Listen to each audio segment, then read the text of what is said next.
Nous partîmes 500, mais par un prompt renfort, nous nous vîmes bientôt 3000 en arrivant au port.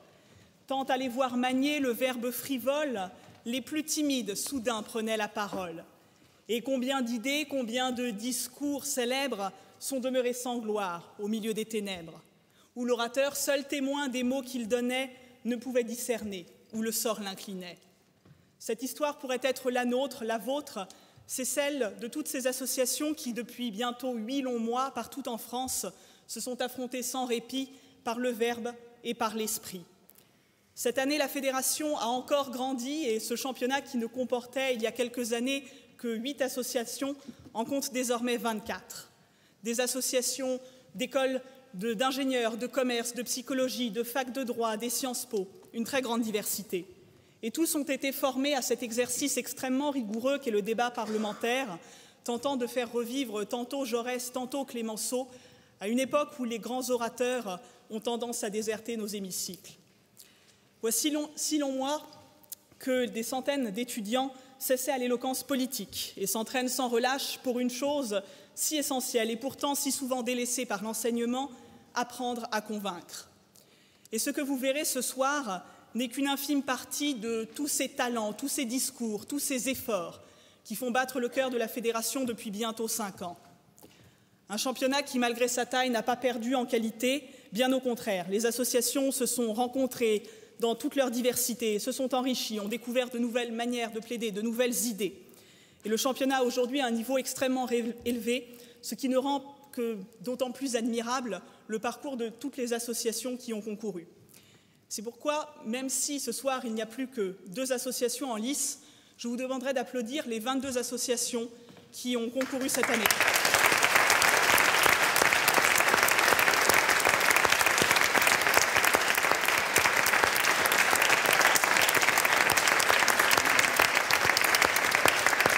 Des associations qui n'ont pas démérité loin de là et ne doivent leur absence qu'au talent et au travail de leurs adversaires. Finalement, on pourrait trouver presque ridicule et dérisoire ces parodies de procès ou de débats où des jeunes loups, bien trop pressés, souvent en costume, jouent les avocats, les ministres, les témoins et s'essayent à l'éloquence. Mais c'est justement dans ces grandes parodies de procès où se joue la comédie du verbe, où l'on s'entraîne pour les véritables débats de demain, là où la parole sera réellement cruciale. Là où la parole, là où il faudra se battre, non pour un trophée, quelques lauriers dérisoires ou quelques minutes sous les feux des projecteurs, mais tout simplement pour les causes qui nous font vivre. Là est le combat d'une belle jeunesse, pleine de talent, d'ardeur et d'espoir. Une jeunesse dont on entend partout qu'elle ne lit plus, qu'elle n'a plus de lettres, plus d'honneur, qu'elle refuse de s'engager, s'amollit dans les pensées préfabriquées, dans le consumérisme et le défaitisme. Une jeunesse à qui on laisse si peu la parole, si ce n'est pour la caricaturer. Mais voilà une jeunesse qui apprend, qui travaille, qui se trompe, chaque jour sans relâche, et travaille toujours.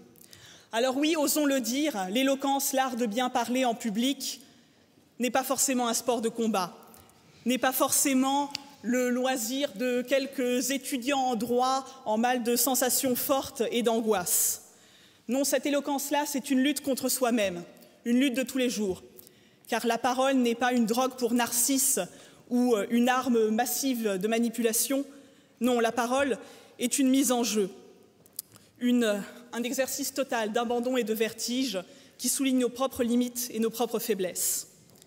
Et cette éloquence-là, c'est aussi un devoir citoyen, une hygiène de l'esprit, de la pensée et du verbe, du discours, pour subvertir les déterminismes culturels et sociaux, pour rester toujours lucide et vigilant, encore et toujours, face aux faux semblants, au discours démagogue et au fanatisme. Alors oui, osons le dire, si elle veut défendre fièrement ses valeurs, affirmer ce qu'elle est dans l'espace public et récolter tous ces merveilleux possibles auxquels elle est promis, oui, la jeunesse de France sera éloquente ou ne sera pas.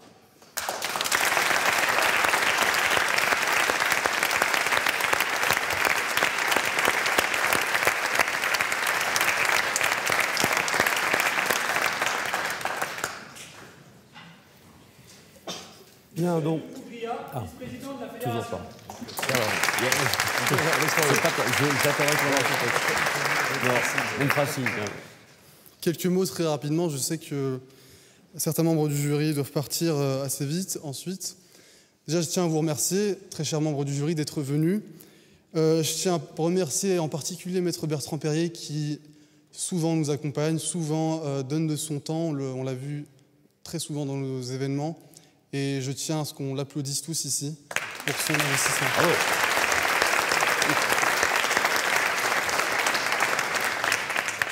Alors, il est temps de mettre un terme à cette odyssée que j'ai vécue. Je me rends compte que le temps et les circonstances nous ont été favorables. J'ai partagé avec vous une merveille de chemin. Cette aventure à la Fédération, elle a débuté il y a à peu près 3 ans, dans un amphithéâtre de Dauphine, un amphithéâtre où presque tout le monde était en hypothermie. Et ce soir-là, c'était Saddam Hussein qu'on jugeait, et Bertrand Perrier, encore une fois, Marc Bonan, Antoine Wey, nous ont offert un triumvirat pour un requiem éloquent, intense. J'ai donc voulu m'extirper un peu de mes équations chéries, de mes analogies, de mes conjectures, de mes théorèmes, et j'ai découvert cette fontaine d'éloquence qui est la Fédération, cette fontaine d'éloquence au soleil de la vie. En tant que vice-président, j'ai pu animer le pôle procès. Cette année, nous en avons jugé 3. Louis-Ferdinand Céline, Brutus et enfin Jean-Jacques Rousseau. Au procès de Louis-Ferdinand Céline, il régnait comme une atmosphère électrique. Et nos étudiants se sont illustrés avec talent. Je pense à Lara, je pense à Julien, je pense à Antoine et je pense à Amine, qui ont su relever le défi.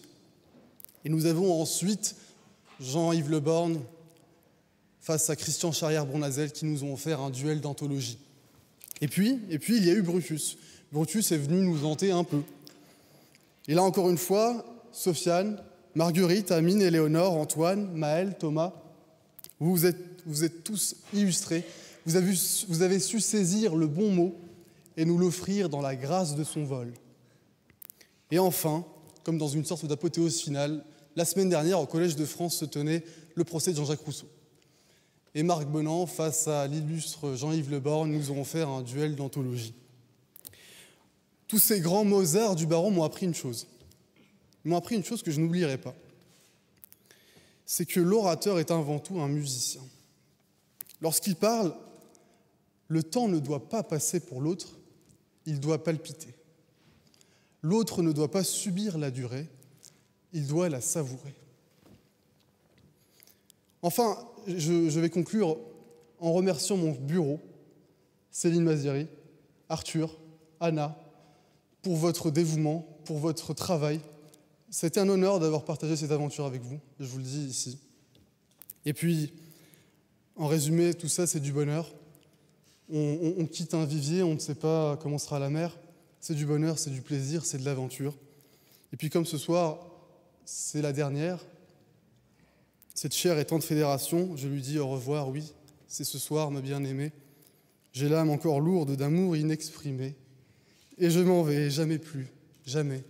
Mes yeux dont c'étaient les frémissantes fêtes ne baiseront au vol les plaidoiries que vous faites.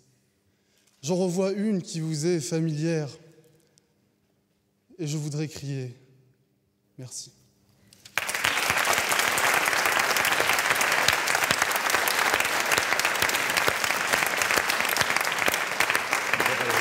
Bon, Pascal Trézarier qui va venir présenter les comptes.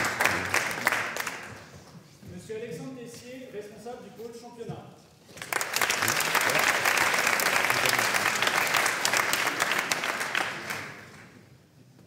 Avant de commencer, j'aimerais vous demander, s'il vous plaît, d'éteindre votre téléphone. Ce serait vraiment préjudiciable qu'il sonne pendant que les orateurs parlent tout à l'heure.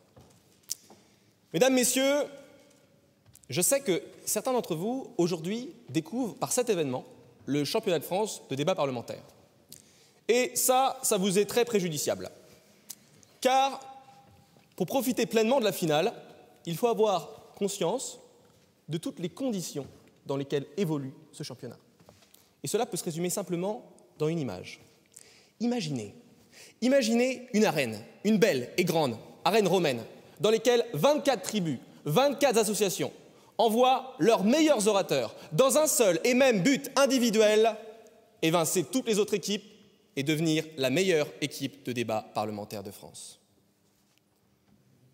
C'est dans ce constat guerrier que se sont rencontrés ces 24 équipes, dans des débats passionnés, où le verbe s'est entrechoqué, où les discours se sont déchirés, et où des espoirs d'aller en finale ont sombré pour ne laisser que les 8 orateurs aujourd'hui devant vous. Un mot sur les orateurs qui ne sont pas ici, ou qui ne parlent pas. Nous avons été, nous, tous, fiers de vous. Vous nous avez fait briller, vous avez fait quelque chose qui n'est pas évident, de prendre la parole en public. Vous avez osé affronter le regard des autres. Et pour tout cela, je pense pouvoir dire, sans me tromper, au nom de tous les membres de la Fédération française de débat et d'éloquence et de tous les jurés qui ont participé à tous les événements, que vous pouvez être fiers de vous. Et je vous demanderai, s'il vous plaît, de les applaudir.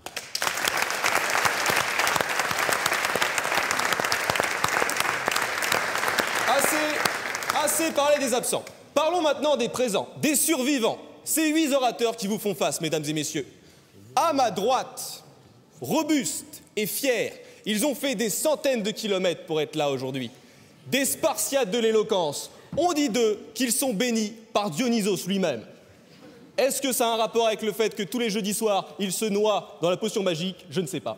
Mais ce que je sais, c'est que leur verbe est tranchant et que leur parole est aussi mielleuse qu'enivrante et qu'on boit leur discours sans soif.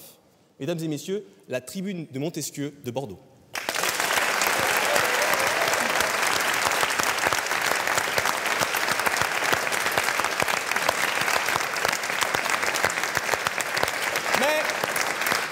Mais attention, car à ma gauche, le mal règne.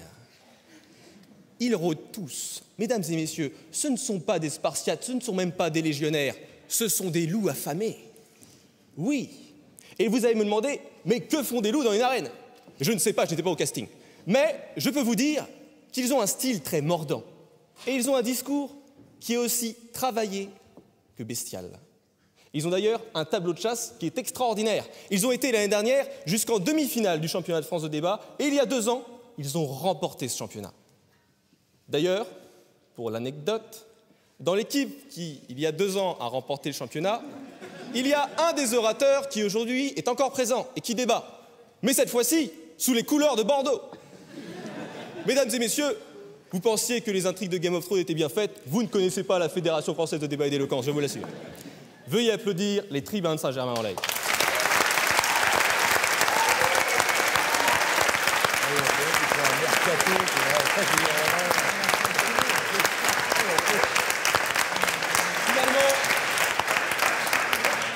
Finalement, nous ne connaissons pas encore l'issue de ce grand débat.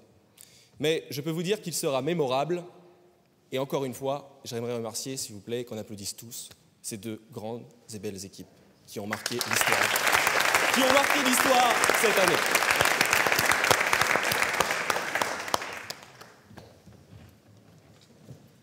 Monsieur Arthur de Palissier, secrétaire général de la Fédération.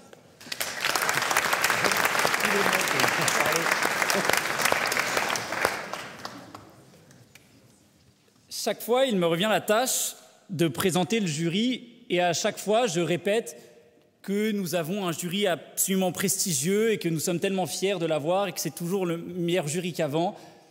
Et ce soir, je vais encore me répéter, c'est bien de radoter, on fait beaucoup d'événements cette année.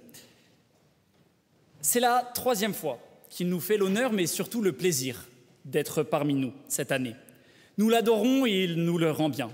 Il est aujourd'hui la figure de l'éloquence francophone, jury dans tous les concours d'éloquence sur tout le territoire, figure du documentaire à voix haute, formateur originel du concours Eloquentia, écrivain et chroniqueur sur le sujet. Il est partout et son nom résonne dans les oreilles de chaque orateur.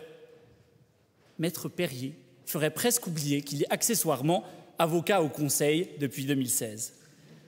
Passé sur les bancs d'Assas, de Sciences Po et d'HEC, Bertrand Perrier était un timide.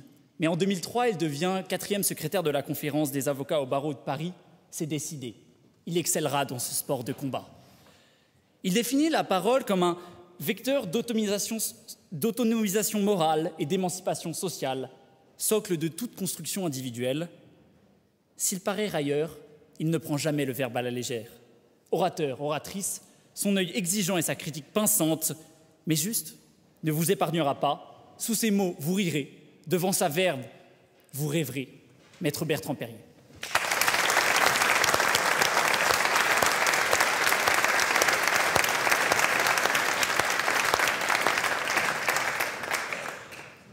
Pour contrebalancer cette surpopulation d'avocats en concours d'éloquence, se joint à nous un spécialiste des problématiques de sécurité intérieure, de sûreté de l'État et de lutte antiterroriste, l'ancien directeur de la police nationale, Frédéric Pechnard.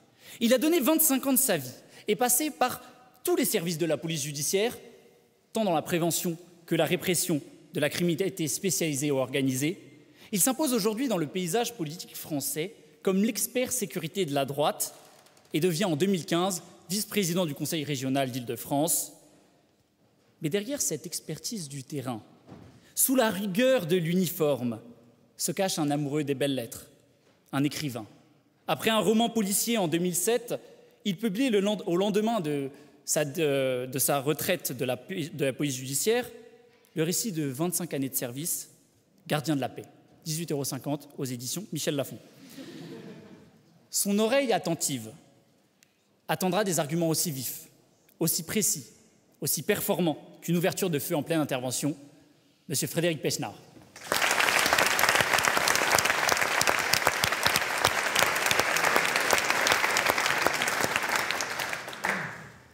Passons de l'autre côté de l'échiquier politique.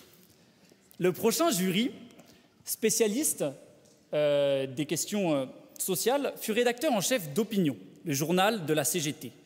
Écrivain engagé, il aborde dans ses ouvrages des sujets de société, des usines aux syndicats, en passant par les prisons.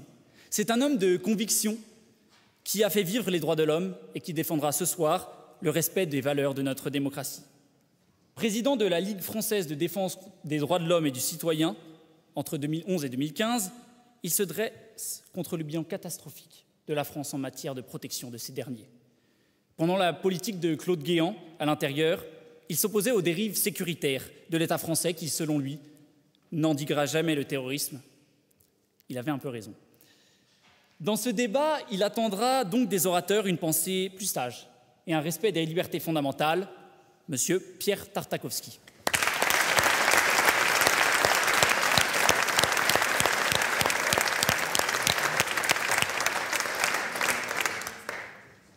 Le prochain juré se posait comme une évidence pour le sujet de ce soir.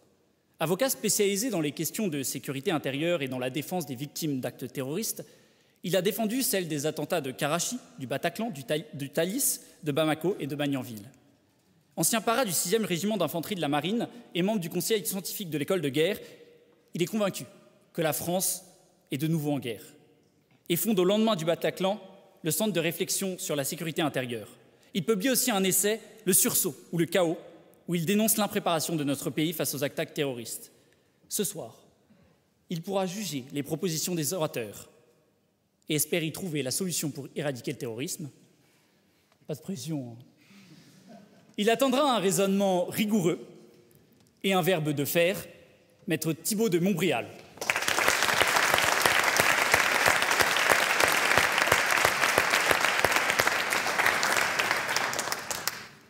Maître Spinozzi, quand je suis entré à la faculté, vous étiez mon idole, l'avocat que je rêvais de devenir. Et maintenant, je suis parti en études de diplomatie, comme quoi il faut bien faire des erreurs à un moment. Avocat au Conseil, dans les affaires Colonna, Bettencourt, Kervieille, Babilou et Cédric Héroux, vous êtes surnommé l'avocat des libertés, pour avoir à de multiples reprises fait condamner l'État français à la CEDH. Vous avez plaidé de nombreuses QPC, jusqu'à introduire la notion de préjudice écologique, jusqu'à consacrer le principe constitutionnel de fraternité, jusqu'à être sacré en 2015 par GQ, l'avocat le plus puissant de France. Mais plus qu'un tel avocat, vous êtes un des plus grands passionnés des concours d'éloquence, fondateur du concours Lysias, ancien premier secrétaire de la conférence des avocats au Conseil, orateur, oratrice. Vous êtes devant l'un des plus grands passionnés d'éloquence. Vous aurez la chance, mais surtout le péril d'être jugé par lui, maître Patrice Spinozzi.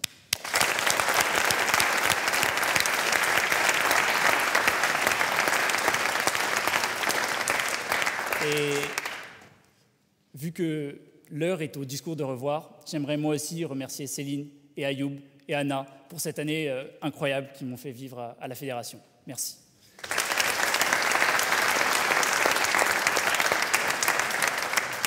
Le sujet de ce soir sera « Ce gouvernement rétablirait la peine de mort pour les actes terroristes ».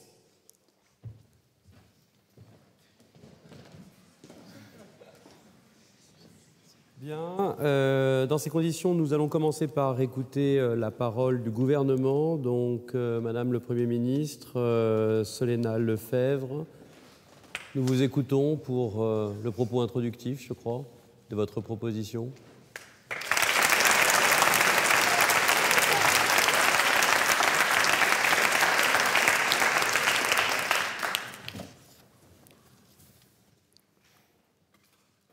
Il s'appelait Stéphane, Mathias, Élie, Noémie, Élodie, Germain. Il s'appelait Cabu, Charbe, Wolinski, Honoré ou Tignou. Ces hommes, ces femmes, ces adolescents sont morts dans cette guerre qui s'est imposée à nous. Ce n'est pas seulement le combat de la France contre l'État islamique, mais bien le combat de la civilisation contre l'obscurantisme de la barbarie djihadiste. Estimés jury, chers membres de l'opposition, chers collègues du gouvernement, mesdames, messieurs, depuis 2012, ce sont 253 vies arrachées, 253 destins fauchés, 253 innocents tombés sous les balles d'une cause folle et d'un Dieu trahi. L'ennemi que nous affrontons est pareil à une hydre. Ses têtes nous assaillent de toutes parts, frappant sans prévenir. Dès que nous en tranchons une, deux réapparaissent.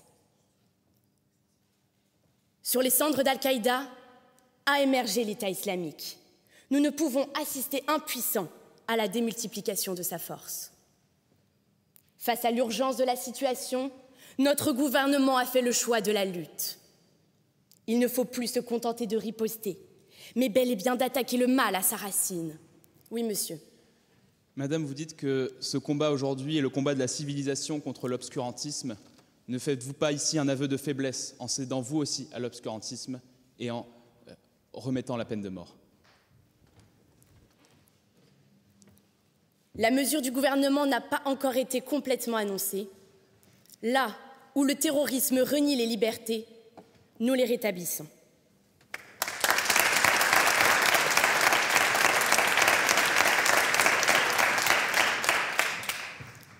Aujourd'hui, la terreur est mondiale, organisée, fanatique.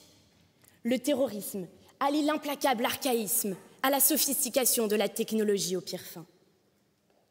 L'acte terroriste est d'ailleurs défini dans le code pénal comme un acte se rattachant à une entreprise individuelle ou collective ayant pour but de troubler gravement l'ordre public par l'intimidation ou la terreur. Crime odieux et pris de violence inouïe, il s'agit aujourd'hui d'un terrorisme de masse qui n'épargne aucun pays. Ce sont les valeurs fondamentales de nos démocraties qu'il veut ensevelir sous les fracas de ces bombes. Le projet de notre gouvernement est clair et s'articule en 3 axes. Avant toute chose, la répression, par l'instauration de la peine de mort pour toute participation directe à un acte terroriste. Pour ce faire, nous modifierons la Constitution avec l'accord du Congrès, au terme de l'article 61, alinéa 1er. Il y sera ajouté une exception à l'abolition en cas de guerre et de terrorisme de masse.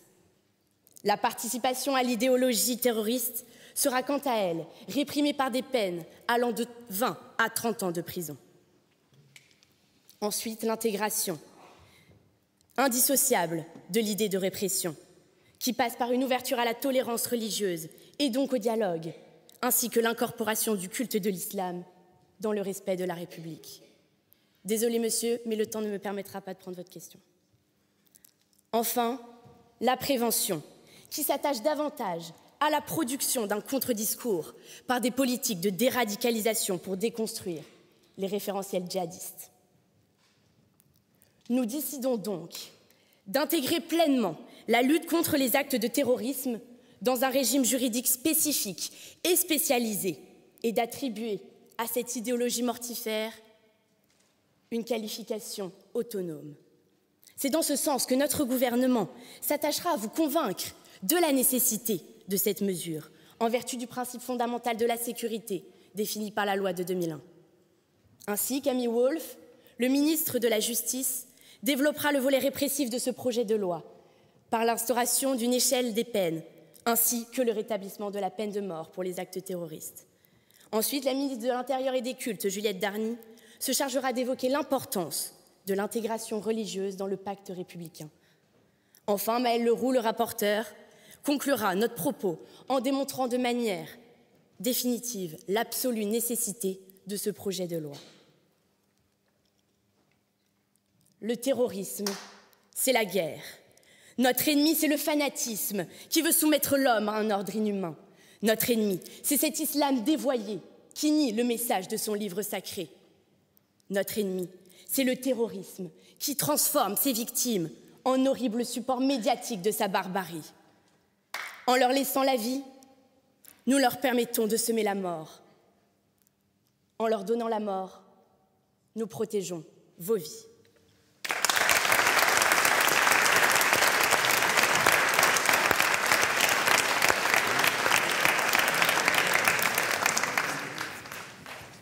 Bien, la parole est maintenant au leader de l'opposition, Monsieur Léopold Szwarc.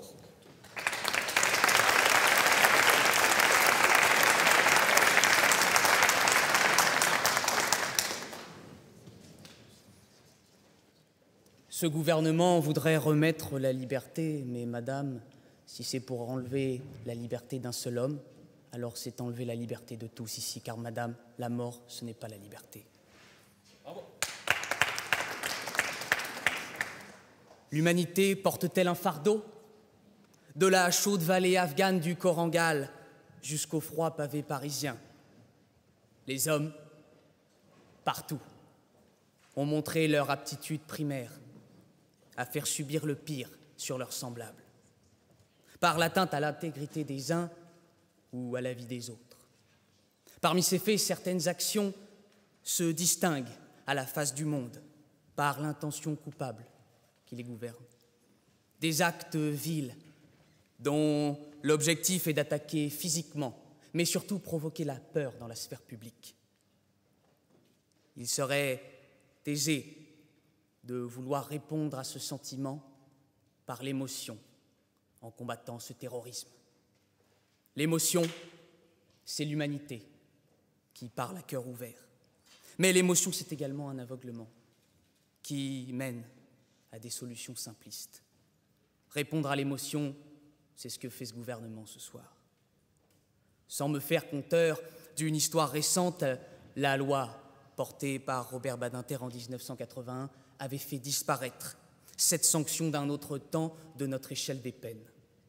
La vraie question que vous nous posez ce soir, c'est de savoir si la différence entre le terrorisme et les autres crimes justifierait que l'on ressuscite ce cadavre législatif encore fumant que l'on avait presque réussi à oublier. À cette question, nous répondons par une négative résolue et saillante, parce qu'instituer cette peine, ce serait rendre service au projet terroriste. Il n'est certes pas question de faire l'autruche. Comme vous le savez, la réelle menace aujourd'hui provient du terrorisme issu de l'islam radical, comme en témoignent les massacres qu'a connus notre territoire depuis quelques années.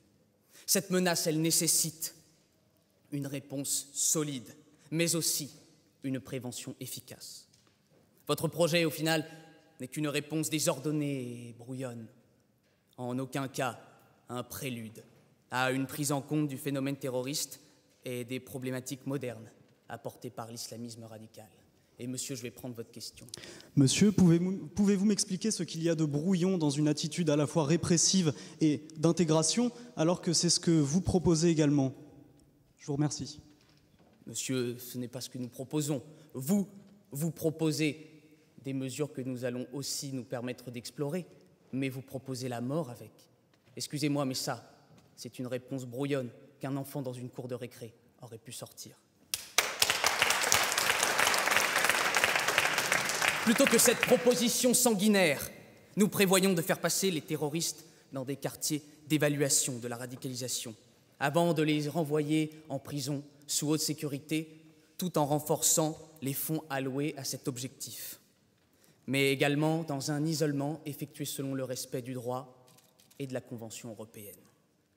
Mes chers collègues députés s'attacheront à vous présenter de réelles mesures, et non pas cette déclaration promotionnelle postulant une fausse figure de rigueur. Le député Lolès mettra en lumière l'impossible adéquation entre une peine capitale et la faiblesse juridique d'une définition du terrorisme. Le député Ly montrera que la peine de mort n'est pas l'obstacle ultime à la commission d'actes terroristes. Le vrai combat, il est préventif. La peine de mort serait-elle plus légitime pour un terroriste que pour un tueur en série qui ferait quitter la lueur de vie d'une jeune femme dans la douceur du soir? Bien présomptueux seraient les avis tranchés sur cette question.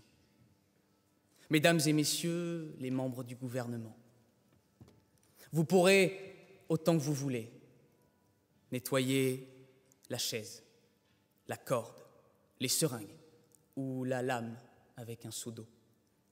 Mais jamais vous ne pourrez effacer la tache sur votre âme ou sur l'honneur de notre nation. Allez donc cacher le cadavre derrière quelques plots. N'oubliez pas que le sang est plus épais que l'eau.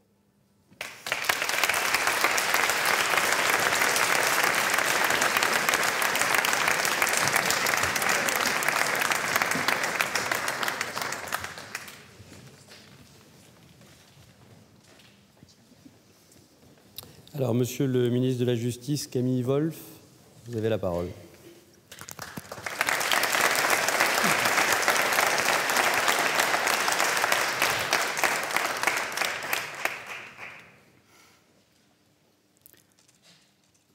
Il est plus aisé de commencer une guerre que de l'achever.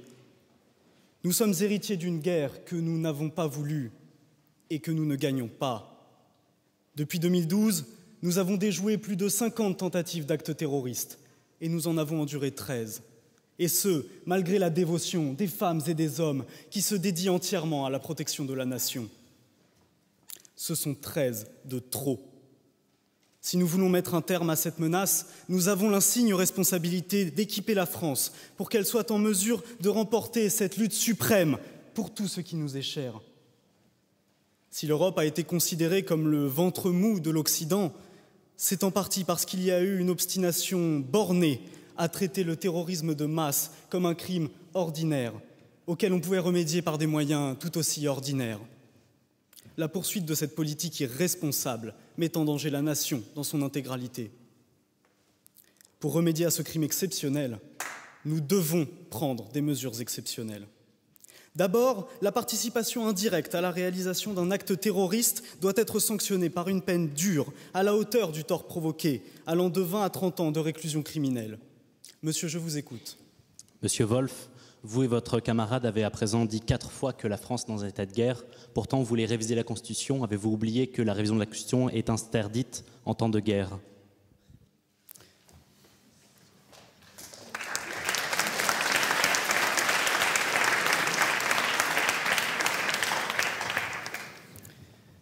Il est vrai, toutefois, je me permets de venir sur un point que j'aborderai plus tard. La situation est exceptionnelle. Ces règles ont été fixées à une époque où la réalité du terrorisme de masse et de la guerre dans laquelle nous sommes engagés n'existait pas. Il doit être possible de sortir de ces carcans pour trouver des solutions. Il en va de notre honneur et de la protection de notre peuple.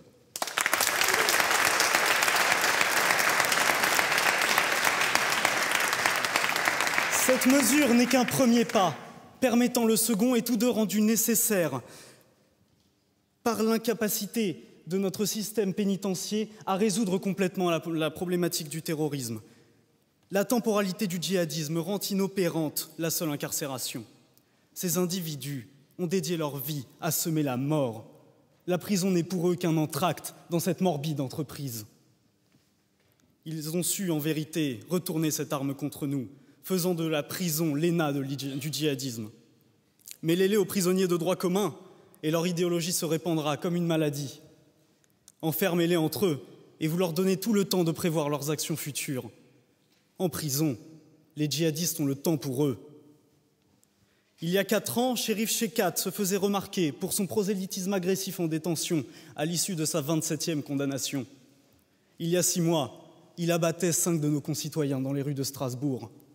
La récidive n'est pas une exception, elle est la manière de procéder de ces individus. Et il est judicieux de se le rappeler quand on sait que d'ici 1 an, 65% des personnes qui auront été internées pour ces faits entre 2014 et 2017 seront de nouveau en liberté.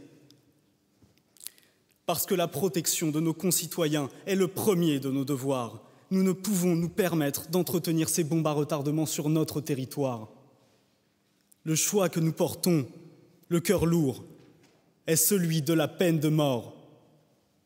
Elle sera appliquée par injection létale par un agent judiciaire, à l'issue d'un procès permis par la collaboration du parquet antiterroriste et des services de renseignement. Tous mes efforts n'y feraient rien, je ne saurais mieux défendre le rétablissement de la peine de mort que l'homme que vous citiez, celui-là même qui, à cette tribune, a obtenu son abolition. Car en effet, M. Badinter lui-même, parlant du temps de guerre, disait que quand le mépris de la vie, la violence mortelle deviennent la loi commune, alors le fondement même de l'abolition s'efface de la conscience collective pour la durée du conflit, et l'abolition est alors entre parenthèses. Sans ôter de mérite à cette prouesse humaniste, le réalisme nous impose d'ouvrir les yeux. Badinter a eu la présence d'esprit d'imaginer une ère plus sombre succédant à la sienne. À nous de saisir cette occasion qu'il nous laisse. Si cette Assemblée a aboli la peine de mort il y a 30 ans, c'était au nom de la démocratie, des valeurs républicaines et des droits de l'homme. Aujourd'hui, c'est pour défendre ces idéaux qu'il nous incombe de la rétablir. Certains nous appelleront barbares, nous ferons porter le masque de l'ombre ou l'étendard de la haine à ceux qui auront le courage de nous rejoindre. L'histoire retiendra que nous seuls défendions la lumière.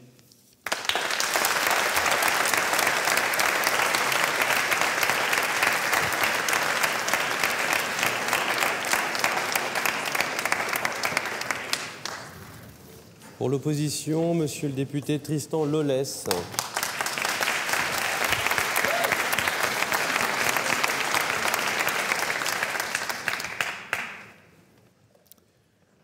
Le pouvoir de disposer de la vie des hommes n'appartient point à la société, et celle qui punit de mort blesse tous les principes de la raison, de la justice. C'est un abus criminel de la force. À peine prononcés, les mots du député Jérôme Pétition de Villeneuve vinrent se perdre dans le vacarme des discussions sur le bien-fondé de la peine de mort qui, en ce matin du 31 mai 1791, agitait l'Assemblée constituante. Il ne put alors empêcher l'irréparable et quelques mois plus tard, le premier code pénal institué, l'absolue sentence « Tout condamné à mort aura la tête tranchée ». Aujourd'hui, alors que l'abolition a coulé sous les ponts, les fantômes d'une époque révolue refont pourtant surface. Depuis 2001, et à chaque attentat, on entend sur la place publique se jouer une petite musique. La menace terroriste ne justifierait-elle pas la remise en place de la peine capitale? La question est longtemps restée en suspens. Ce soir, le gouvernement est coupe-court et les têtes des guerriers de la mort subiront le même sort. Car oui, ce gouvernement souhaite rétablir la peine de mort pour actes terroristes et, ce faisant, s'enfonce dans la démagogie la plus abjecte. En cédant à la passion mortifère, il va jusqu'à nier les principes fondamentaux de notre État de droit et en particulier le principe de la légalité des délits et des peines, socle de notre droit pénal inscrit dans la Déclaration des droits de l'homme et du citoyen. En vertu de ce principe, il ne peut y avoir de peine sans crime ou délit défini par la loi. En découle la nécessité absolue d'une loi claire et intelligible qui doit être interprétée strictement et ne valoir que pour l'avenir. Elle doit être d'autant plus limpide, cette loi, quand la sanction de son non-respect est la peine capitale. Or, la loi punissant les crimes et délits terroristes n'est ni claire ni intelligible. Le crime terroriste, tel qu'on l'entend communément, est défini par le Code pénal, qui liste un certain nombre d'infractions, parmi lesquelles l'atteinte à la vie, les destructions ou les dégradations. Celles-ci, lorsqu'elles sont commises intentionnellement dans le but de troubler gravement l'ordre public, par l'intimidation ou la terreur sont qualifiés d'actes terroristes. Voilà une disposition extrêmement floue qui, combinée à la peine capitale, permettrait à un juge peu scrupuleux d'envoyer à l'échafaud aussi bien un dangereux djihadiste qu'un black bloc du samedi après-midi. Pourtant, loin de vous soucier de la clarification de cette loi, vous lui apposez la peine de mort. Et pire encore, vous excluez expressément de la condamnation capitale l'infraction la plus utilisée contre les terroristes en France, l'association de malfaiteurs en vue d'une entreprise terroriste, une infraction qualifiée parfois de fourre-tout qui permet de condamner toutes celles et ceux qui, de près ou de loin, participent ou ont participé à la préparation d'un acte de terrorisme. Les éléments constitutifs de cette infraction sont très larges, permettant la neutralisation en amont des actes terroristes, dès le stade de la préparation, mais aussi la condamnation des complices, de ceux qui ont fourni les armes, de ceux qui ont hébergé. Cette infraction centrale dans la lutte antiterroriste, vous la balayez d'un revers de la main et excluez de condamner à mort ceux qui seraient reconnus coupables d'association de malfaiteurs. Je vais prendre votre question. Monsieur, veuillez m'éclairer. Nous proposons de condamner les terroristes de masse islamistes. Comment pourrions-nous condamner à mort un black bloc ?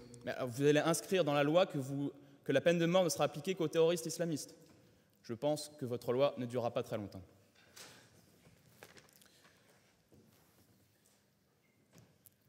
Messieurs, je l'ai dit, vous limitez la condamnation à mort aux seuls actes terroristes dûment caractérisés. Ce faisant, vous faites l'aveu de la faiblesse de votre mesure, qui ne concernera alors qu'une infime partie des terroristes, à savoir ceux qui commettent directement le crime. Votre mesure ne permet donc en rien de lutter contre le terrorisme, puisqu'elle ne pourrait en fait condamner qu'une unique personne, celle qui a appuyé sur la gâchette, et à un unique moment après la commission de l'acte de mort. Votre loi ne concerne donc pas la partie immergée de l'iceberg la plus importante. Elle ne concerne pas non plus les petites mains qui aident à la préparation de l'acte de mort. Elle ne concerne pas enfin les actes préparatoires qui constituent l'ossature du projet mortifère. En somme, votre mesure ne concerne absolument pas l'essentiel de ce qui fait un acte terroriste. Elle n'est qu'un symbole reniant les valeurs intrinsèques de la France. Car oui, qu'est-ce qu'un symbole ?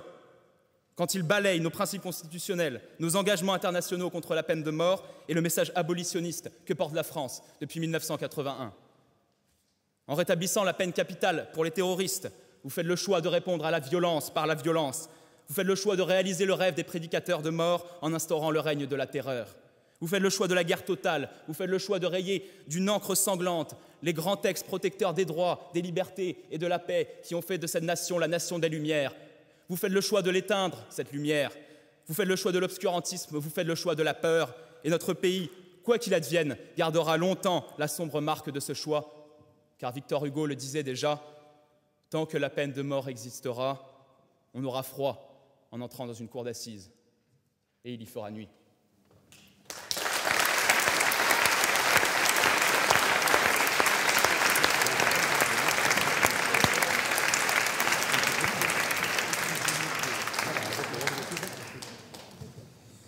Pour le gouvernement, Madame le ministre de l'Intérieur, Juliette Darny.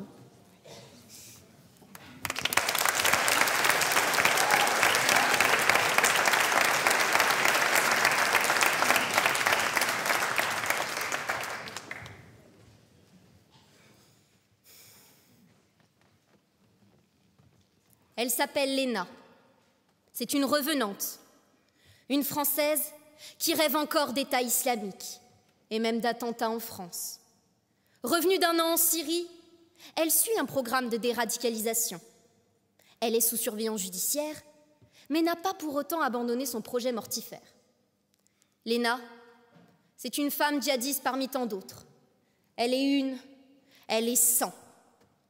Et elle espère qu'un jour, la prochaine attaque ciblée sera accomplie par une sœur.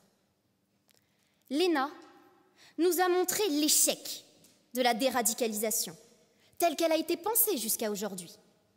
Notre erreur est de ne pas chercher à comprendre, ou du moins pas vraiment. L'erreur est de considérer les djihadistes comme des arriérés, sans aucun référentiel religieux, de ne pas prendre en compte la dimension religieuse dans leur radicalisation. Nous ne devons pas détruire la religiosité des personnes radicalisées, mais déconstruire leur représentation binaire de l'islam, en y réinsérant de la complexité.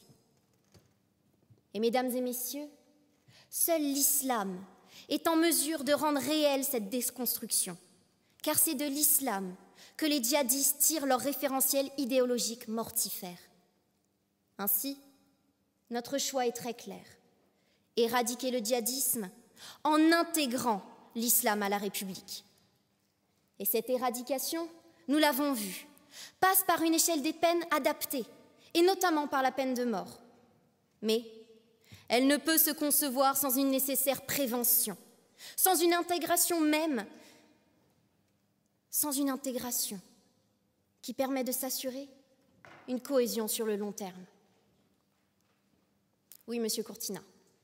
Madame, intégrer l'islam à la nation, que faites-vous de la laïcité? La laïcité...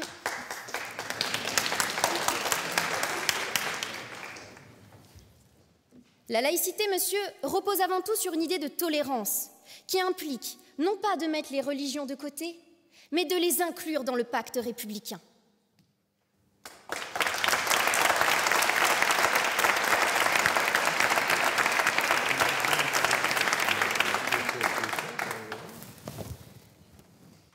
Le djihadisme a une incarnation judiciaire et militaire qu'il faut combattre sans merci.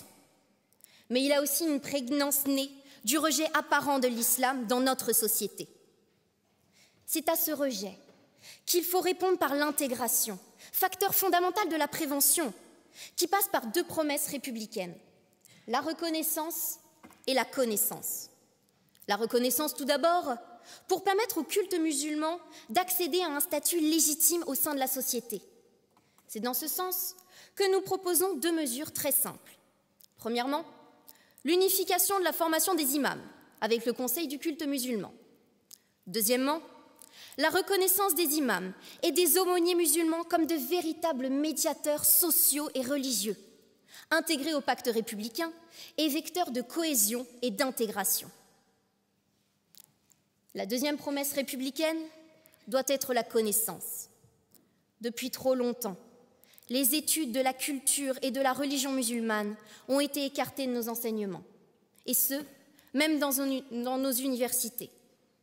Cette mise à l'écart a entraîné une rupture avec une partie de la jeunesse musulmane, qui ne peut se retrouver dans l'école de la République, puisque celle-ci semble prétendre que sa culture n'existe pas, qu'elle n'est pas partie intégrante de notre société. C'est pourquoi nous proposons la possibilité d'opter pour l'enseignement de la langue arabe en LV2 dès le collège. La répression n'est rien si on ne lui adjoint pas la prévention, cette prévention qui d'ailleurs n'a pas de sens sans l'intégration. Notre République ne peut tourner le dos de ceux qui la construisent chaque jour. Voilà la simple mission de notre société, faire corps et avancer avec tous ceux qui veulent l'intégrer. Et lorsque le chant du cygne résonnera pour cueillir notre génération, nous partirons en paix, car nous aurons construit un pont indestructible, une passerelle subtile, un équilibre imperceptible pour le monde d'après.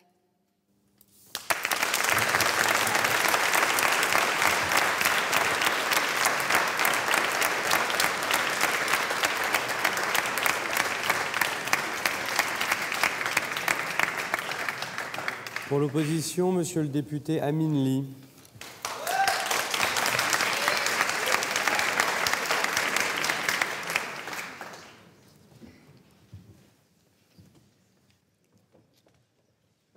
Le rapport névrotique qui lie le terrorisme islamiste et la recherche perpétuelle du sacrifice ultime a été totalement éludé par votre chef du gouvernement.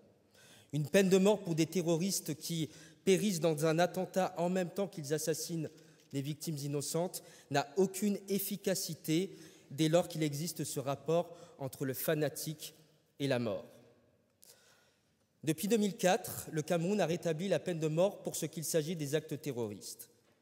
Ce renoncement a abouti à une pérennisation de l'organisation terroriste Boko Haram, de telle sorte que le mois de janvier 2019 a été le plus meurtrier, avec 9 attentats suicides et 60 victimes.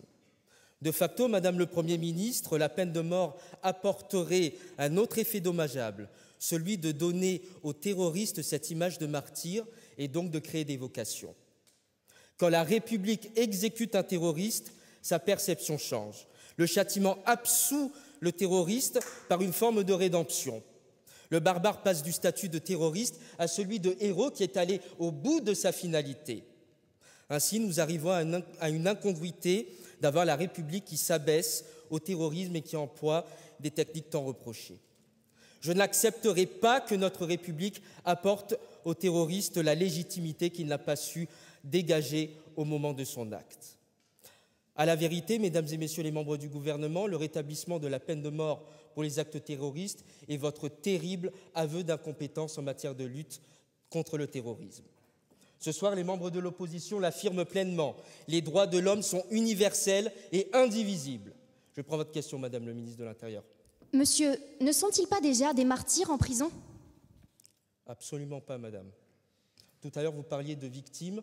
Je pense qu'il faudrait faire la distinction entre des personnes qui sont mortes et des personnes qui sont encore en vie. C'est assez étonnant d'ailleurs et remarquable que vous, Madame le membre du gouvernement, vous ne fassiez pas cette distinction.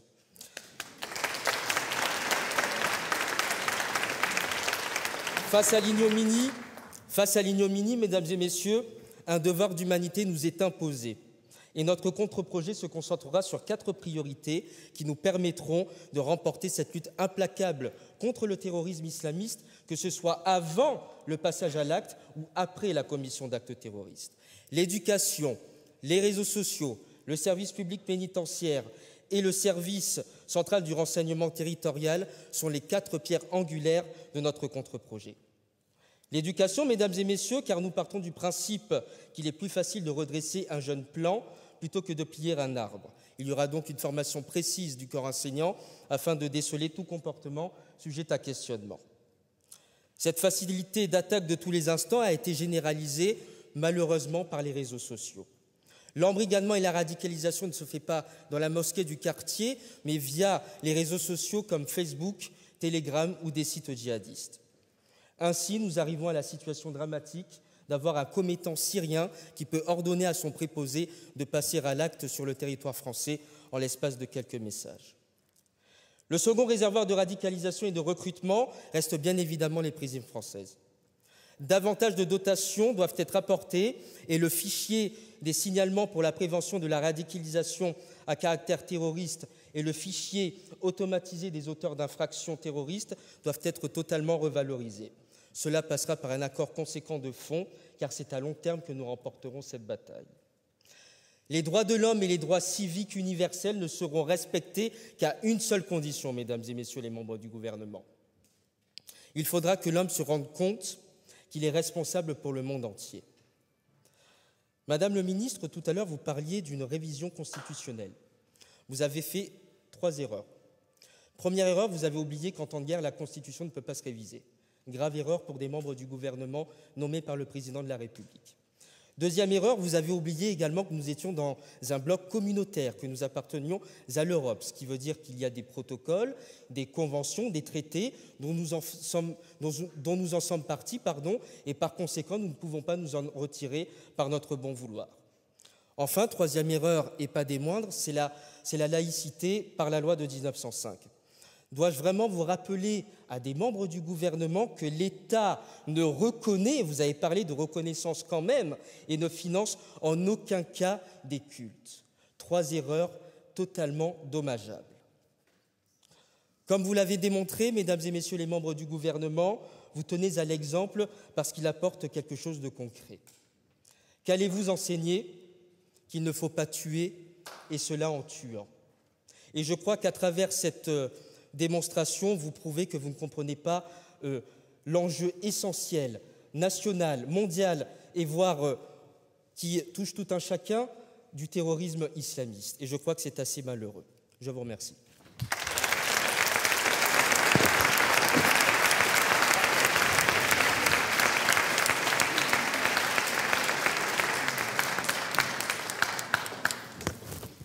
Pour conclure pour le gouvernement, Monsieur le secrétaire général Maël Leroux.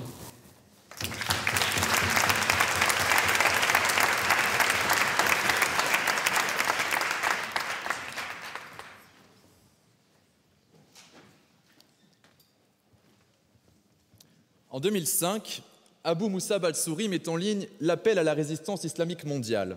Cette matrice du djihad de 3e génération est un appel à un djihad de proximité, afin de frapper au cœur même de l'Europe et de creuser un fossé de sang, afin de déclencher cette guerre civile entre sociétés et musulmans qui se rallierait alors au djihad et pour créer un califat sur les ruines de la France.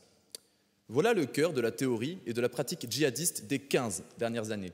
Voilà ce à quoi nous devons par conséquent répondre, car ce flot de sang et de haine, il ne peut s'écouler indéfiniment, et c'est au contraire par l'union de ce sang volé et de ces larmes versées qu'il nous faut empêcher un quelconque fossé de se creuser et qu'il nous faut donc déjouer le terrorisme djihadiste. C'est le sens de la proposition que notre gouvernement a portée ce soir. D'un côté, frapper sans aucune pitié, si ce n'est celle de la justice, tous ceux qui se sont dressés pour nous voir tomber. De l'autre, intégrer à la République ceux qui nous sont semblables, car ils partagent nos valeurs, notre combat et notre humanité. C'est-à-dire que l'islam doit faire partie de la République. Et la République ne pourra éradiquer le djihadisme sans l'islam à ses côtés. C'est de cette manière, et seulement de cette manière, que nous serons à même de couper définitivement la tête de l'hydre djihadiste et de cautériser à jamais cette plaie béante pour nous garder d'une telle monstruosité. Mais face à cela, les plus frileux s'embrasent, fruit d'un paradoxe que n'expliquent pas les leurs. Et je vais commencer par prendre votre question. Monsieur, vous parlez d'intégrer l'islam à la République, donc vous partez du principe que les terroristes islamistes font bel et bien partie de l'islam et représentent les musulmans alors? Monsieur, justement, je suis sur la clé qu'est cette distinction entre l'islam, qui est une religion pacifique et une religion humaniste, et le terrorisme, qui est la négation de ces valeurs qui pourtant fondent l'islam. Et vous nous parlez de cette laïcité qui ne reconnaîtrait aucun culte. Nous parlons de reconnaissance sociale, nous parlons de reconnaissance sociétale, nous parlons d'un statut à l'islam, d'une reconnaissance légitime de la deuxième religion de France, ce qui n'est pas le cas aujourd'hui. Vous parlez de ce financement. Pouvez-vous nous rappeler comment sont financées les écoles privées, s'il vous plaît? En partie, par l'État. Mais vous prétendez également que cette mort renierait l'humanité, que la peine de mort serait la dénégation de l'humanité, en dehors du fait que nous avons vécu en République pendant un siècle avec cette peine de mort sans que cela ne choque particulièrement. Il faut rappeler que notre projet offre une humanité et qu'elle est au cœur de cette réforme. Nous offrons la justice par le procès. Ces djihadistes rapatriés, ils auront un procès devant une cour spéciale formée. Nous ne sommes pas ici pour condamner des innocents. Alors que, par contre, il y a une certaine hypocrisie de dire que lorsque c'est la guerre en Syrie, en Irak, et qu'on exécute ces djihadistes qui sont condamnés à une peine de mort par la guerre, là-bas, ça va. Cette tâche sur la nation, cette tâche sur l'honneur, on ne la voit pas, donc elle est acceptable. Il y a une hypocrisie, et face à celle-ci, nous répondons par l'humanité, c'est-à-dire assumer, offrir les conditions d'un réel procès, les conditions d'une réelle justice. En parlant de cette justice, vous reprochez à notre projet de ne pas être clair, d'être un amas confus. La loi doit être limpide, et c'est ce que nous avons défendu. C'est pour ça que nous avons parlé d'un terrorisme de masse, visant des civils, faisant pression politique sur un État. Voilà le terrorisme que nous condamnons. Et aujourd'hui, ce terrorisme, c'est le terrorisme islamiste. À côté de ça, nous avons fait une distinction très claire entre la participation directe au djihadisme, c'est-à-dire l'organisation, la décision, l'exécution, condamnée par la peine de mort, et la participation indirecte, qui est l'hébergement, le financement ou encore l'armement. Ceci est puni par 20 à 30 ans de réclusion criminelle. Enfin, vous nous parlez de ces martyrs que l'on créerait en exécutant. Aujourd'hui, un djihadiste en prison est considéré comme un martyr. Il est considéré comme un martyr, il reçoit même des lettres de mariage d'ailleurs. Il est célébré par l'État islamique car il est détenu par la justice des infidèles, des koufars. Et alors, c'est un héros. Il n'y aura pas de martyrs par la mort. Ils y sont déjà. Ne nous méprenons pas. C'est bien pour la vie, pour nos vies et celles à venir qu'il faut passer par la mort. La mort ne doit jamais réjouir, ne doit pas être glorifiée, et on doit à chaque fois la regretter. Mais le djihadisme, c'est cette danse de la mort macabre qui n'essaime que dans les ténèbres. Et alors, c'est à nous de préserver la lumière, c'est à nous de préserver cette lumière qui nous éclaire et que nous revendiquons. C'est à nous d'emporter ce fardeau dont vous parlez, ce fardeau de l'humanité. Voilà la clé, voilà l'arme qui terrassera l'hydre. Il nous faut faire frémir cette promesse de l'humanité, cette promesse de notre République. Et alors, il se pourrait, pour une fois encore, que ce soit la lumière qui l'emporte.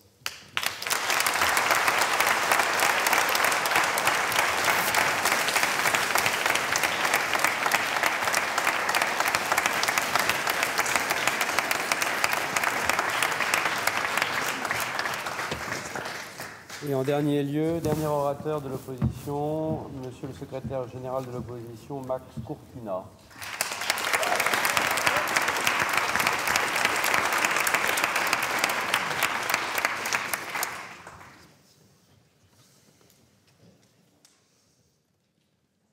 Sa cellule est froide et sa fin est proche. Le soleil bouillant qu'il a connu ces derniers jours n'est pas encore levé, et quand il le sera, lui, il sera mort, exécuté par une idéologie qui dit que le régime ne peut pas vivre avec lui. Le grand penseur l'avait écrit il y a 2 siècles déjà. Celui qui trahit les règles, c'est l'ennemi, et la loi de la guerre, c'est de tuer l'ennemi. Mais que se passe-t-il dans sa tête avant qu'elle tombe de son corps? Est-ce qu'il pense à sa terre natale, à son bourreau? Est-ce qu'il ressent la lame sur sa nuque avant que les ténèbres n'arrivent? Cet homme, ça aurait pu être la victime de la barbarie djihadiste. L'idéologue, un mollah salafiste, et le bourreau, l'État islamique. Mais non, il s'appelle Hamida, c'est le dernier condamné à mort exécuté en France. Le penseur cité était Rousseau, son bourreau l'État français. Messieurs du gouvernement, quand la France adopte la peine de mort, elle adopte les méthodes de Daesh. L'opposition vous l'a dit, répétez, et nous le ferions tant qu'il le faut. La peine de mort n'est pas efficace, la peine de mort n'est pas utile. La peine de mort n'est pas dissuasive. Comment voulez-vous amener la peur de la mort à ceux qui sont prêts à tous les sacrifices? Leur esprit, bien loin de s'attarder de ces considérations matérielles, plane au-delà, comme ces aigles du désert de Sahara. Je prendrai votre question. Monsieur, comment comptez-vous vous assurer que les djihadistes qui sortent de prison ne récidivent pas? Madame, si vous aviez écouté le projet, vous auriez rendu compte que les renseignements ont été, c'est la proposition que nous avons faite, que les renseignements seraient augmentés en termes de moyens. Vous n'avez rien proposé de ce côté-là et c'est bien ce que nous vous reprochons, c'est-à-dire que vous vous contentez en réalité de cet étendard qui serait la justice, selon votre conception, la mort, et rien à côté, à part les quelques mesures sur lesquelles je vais revenir à présent. Vous nous avez dit que la guerre, en temps de guerre, nous l'avons précisé, en temps de guerre, nous ne pouvons pas réviser la Constitution. Vous avez dit que ça remontait à très longtemps. Malheureusement pour vous, cela remonte à la guerre d'Algérie. N'y avait-il pas de terrorisme durant la guerre d'Algérie? Posez-vous la question. Je voudrais m'attarder sur un point. Vous avez enfin précisé, après de longues minutes d'attente, comment vous comptez exécuter ces hommes, avec l'injection létale. L'injection létale est la plus inhumaine des manières de tuer les hommes. Vous ne le savez sûrement pas, mais c'est le cas. Aux États-Unis, l'injection létale, c'est 3 injections. Une injection qui paralyse, une injection qui est censée enlever la douleur et une injection qui est censée arrêter le cœur. Sauf que la deuxième drogue, il a été prouvé depuis très longtemps qu'elle ne fonctionne pas. Ce que l'on fait, c'est qu'on paralyse les gens et ensuite ils meurent sans pouvoir bouger. C'est encore plus inhumain que tout ce que j'aurais pu penser. Vous avez également cité Badinter, M. Wolf. Est-ce étonnant que vous bafouez sa mémoire, lui qui, s'il était présent ici, malheureusement il est trop vieux pour être présent, s'il était là, il vous aurait rappelé qu'il y a un certain nombre de décennies, mais vous aurez quand même pu rechercher, en 1978 déjà, il disait que le terrorisme en aucun cas ne légitimerait la peine de mort. Vérifiez vos sources, monsieur. Finalement, la mort que pour les représentants de l'islam, c'est ça que vous proposez. Mais vous le proposez en sachant très bien que le Conseil constitutionnel le rejetterait immédiatement. Vous ne pouvez pas intégrer la notion de l'islam directement dans cette peine, ce n'est pas possible, et quelque part, je suis certain que vous le savez. Vous avez intentionnellement, visiblement, omis de faire toute comparaison internationale, comparaison historique. Le député Amin Lee vous en a proposé une, en voici encore une. En Irak et au Pakistan, depuis 2004, c'est plus de 7000 exécutions qui ont eu lieu, des centaines de terroristes exécutés. Ce sont parmi les pays les plus touchés par le terrorisme. Votre Premier ministre a cité une longue liste de noms. Je n'ai pas le courage d'en faire autant, mais j'aimerais quand même évoquer la mémoire d'une chose. Badinter, lui, disait que le sens le plus noble de votre fonction, le ministère, est le sens du service. Eh bien, le sens du service, c'est celui qu'ont fait tous les noms que je vais taire, ceux qui ont porté au plus haut cette notion. Ceux-là, ils ont payé le prix le plus cher. Pour tous les morts que vous avez dit, pour tous les morts que vous envisagez, et pour tous ces morts-là surtout, jamais la peine de mort. Pour tous ces morts-là, pour leur mémoire, nous méritons mieux, et ils méritent mieux qu'une justice qui tue.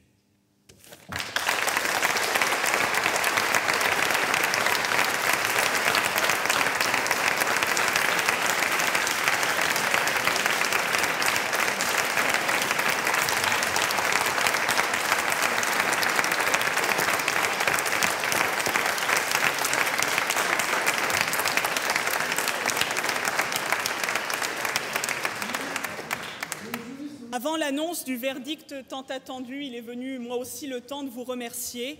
Remercier tous ceux sans qui cette belle aventure aurait tout simplement été impossible.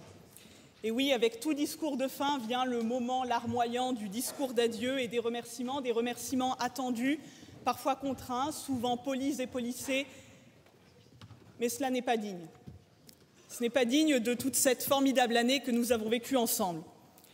Tout d'abord, mes remerciements à mon bureau, absent, je ne sais pas. Bon, alors je passe le paragraphe sur le bureau pour lorsqu'ils seront là. Tout d'abord, le remerciement pour les équipes.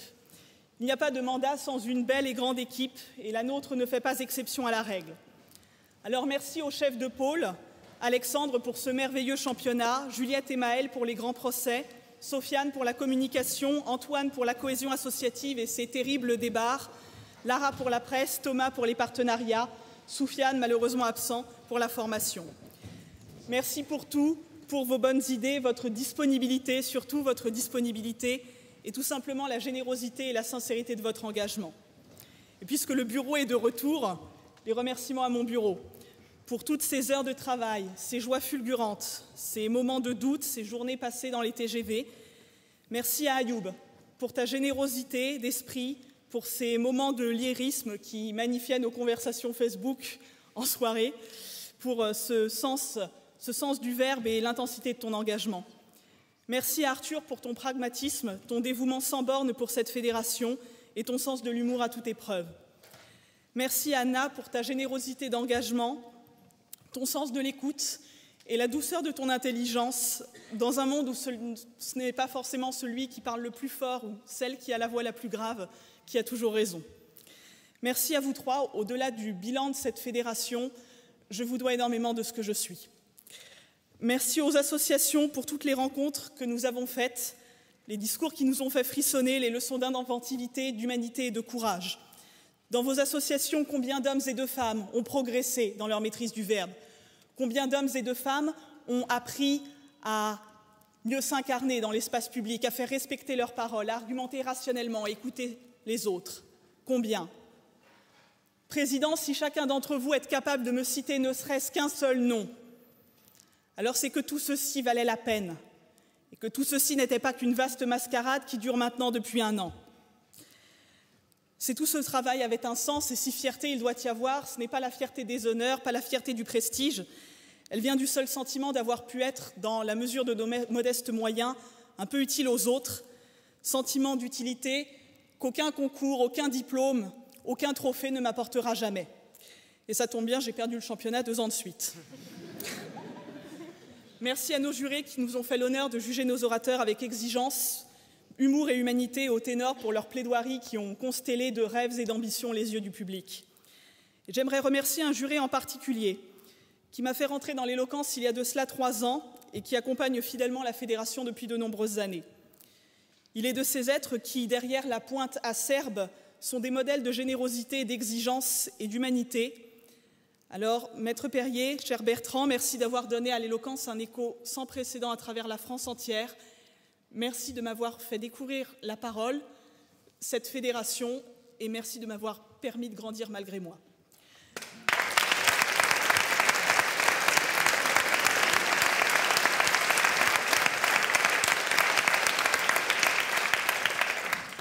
sentir ses liens avec une terre, son amour pour quelques hommes, savoir qu'il est toujours un lieu où l'âme trouvera son repos, voilà qui est beaucoup de certitude pour une seule vie d'homme, surtout quand elle est jeune. Et Camus ajoutait « Il est bien connu que la patrie se reconnaît au moment où on la perd, au moment du départ. Dans 10 jours auront lieu les élections de la Fédération et un autre président me succédera. Et tant qu'il y aura des hommes et des femmes, de pauvres fous, des gens sincères et courageux, alors la Fédération accueillera encore de nouvelles générations d'orateurs et leur donnera de nouvelles occasions d'apprendre, de se rencontrer et d'avoir tout simplement une parole à la hauteur de votre densité d'âme. Toute autorité est un service, et dans la jungle, terrible jungle, le lion se meurt ce soir. Mais pour toutes les choses que l'on a vécues ensemble cette année et pour toutes les choses qui nous restent à accomplir dans cette fédération, excellence, audace, unité, longue vie au verbe haut, au verbe fort, au verbe juste, à ces promesses de l'aube que sont nos jeunes orateurs et nos magnifiques associations. Merci à tous, sincèrement, et longue vie à la Fédération.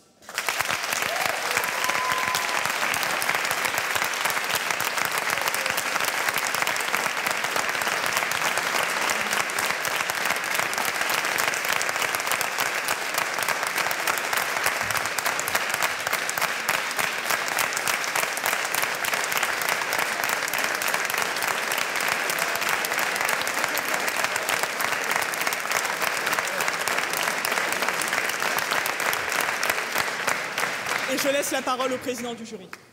Alors, chacun d'entre nous va dire un rapide mot pour éclairer la décision finale. Rapide mot, 1 minute par personne pour qu'on puisse terminer efficacement. Bertrand, toi qui as expliqué à la France entière que l'éloquence était un sport de combat, il va falloir être d'une efficacité redoutable dans le kata que tu vas porter. Et mesdames et messieurs, 1 minute, ça ne compte pas. Il y a, comme dans le froid, dans le temps, le réel et le ressenti. Il y a des orateurs qui font 1 minute et on dirait une demi-heure. Et il y a l'inverse. C'est également le cas de certains amants.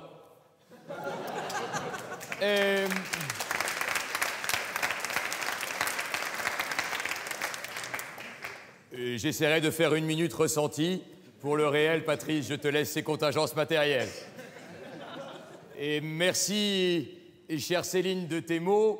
On reconnaît la qualité des professeurs à la qualité de leurs élèves.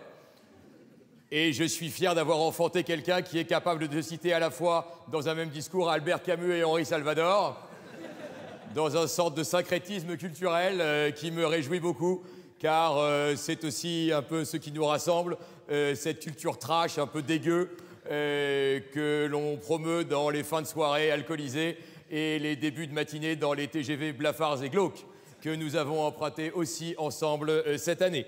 Évidemment, vous voyez que Céline Mazieri termine son mandat dans un épuisement neuronal total, puisqu'elle a dit qu'on était 3000 en arrivant au port. 3000, voilà. Là aussi, le délire mathématique, 3000 selon les organisateurs, 300 selon la police, pour reprendre évidemment une terminologie qui est chère à Frédéric Pechnard. Alors après, évidemment, il y a Ayoub Bougria qui pose un autre problème, c'est le problème de la drogue à la FFDE, puisqu'il nous parle d'une fontaine d'éloquence au soleil de la vie. De toute évidence, il y en a de la bonne. Mais je lui suis très reconnaissant d'avoir précisé le prix du livre de Frédéric Pechnard, 18,50 €, soit 50 centimes de plus que le mien.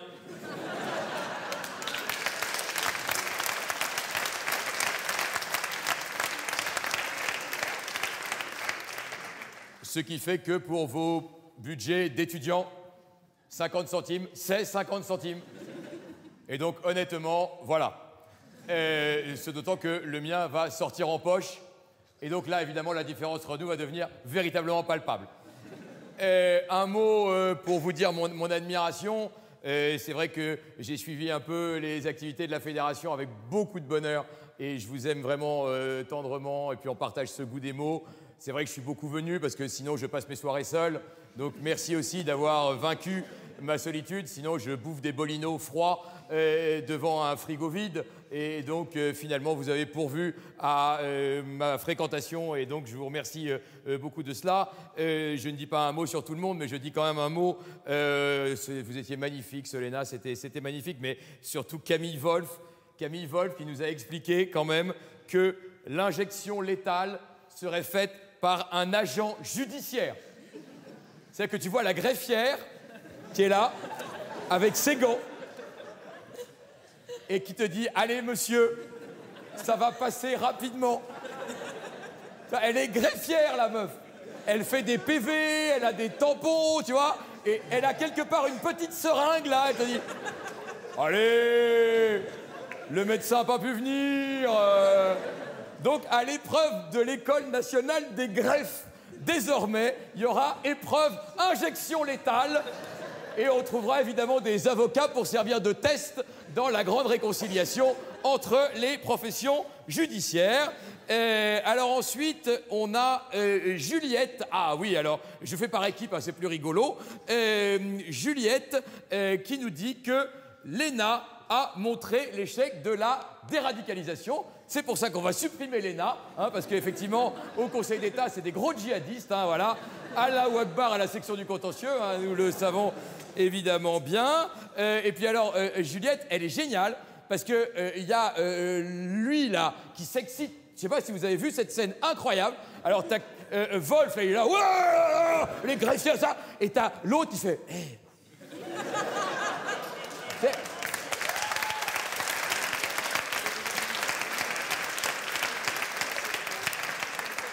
En fait, la nana, elle fait coach, tu vois, elle est là. Non, mais vas-y. L'autre, il s'en fout, il s'échauffe tout seul avec sa greffière. Et ça va bien se passer.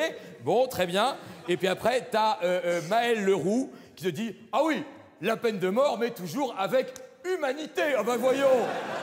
Et là, tu t'es dit « Plus c'est gros, plus ça passe. » Et ça, c'est formidable.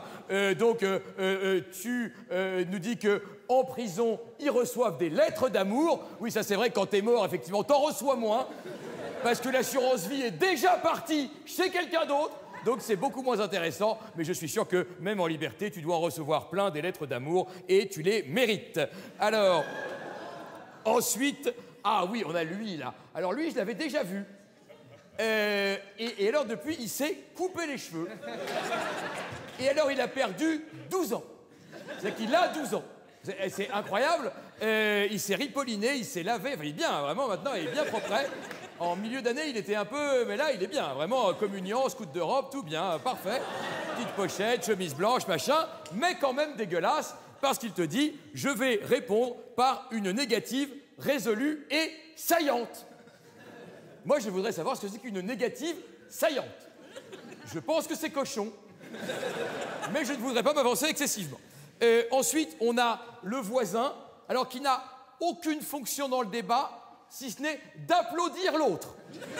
Donc, lui, de toute façon, il y a des équipes, vous avez des codes, hein, il y a forcément des trucs. Donc là, la moindre truc, le mec dirait « Bon, bah, je crois que je vais aller pisser. »« Ah ouais !»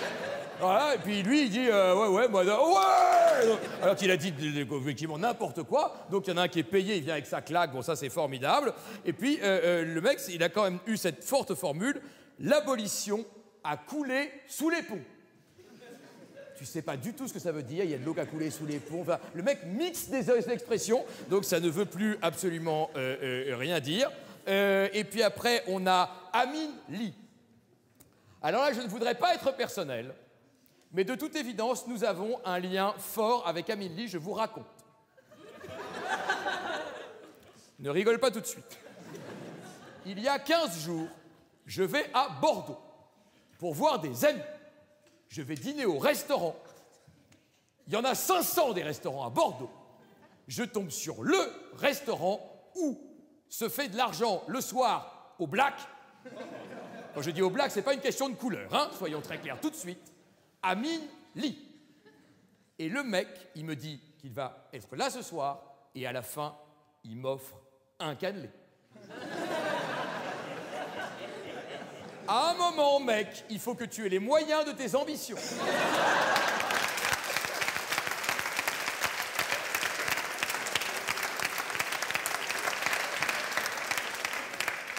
Et après, lui, là, le Bordelais, là, il te dit, oui, alors tout ça, c'est un enjeu national, international, mondial, et puis là, t'es comme un con, en fait. Parce qu'après, tu vois, il y avait galactique, machin, et puis après, il fait, et puis, personnel. En fait, c'est, voilà, c'est n'importe quoi. Et puis après, il y a Courtina, qui a donc enterré Robert Badinter. Bah voyons. Bah écoute, c'est formidable, tu vois, notre maître à tous, la figure tutélaire, le mec qui t'a poussé à t'investir dans la profession, eh ben on bafoue la mémoire de Badinter. Et puis après, il se rend compte de la connerie, et puis il dit, non, non, mais il était trop vieux pour venir, tu vois.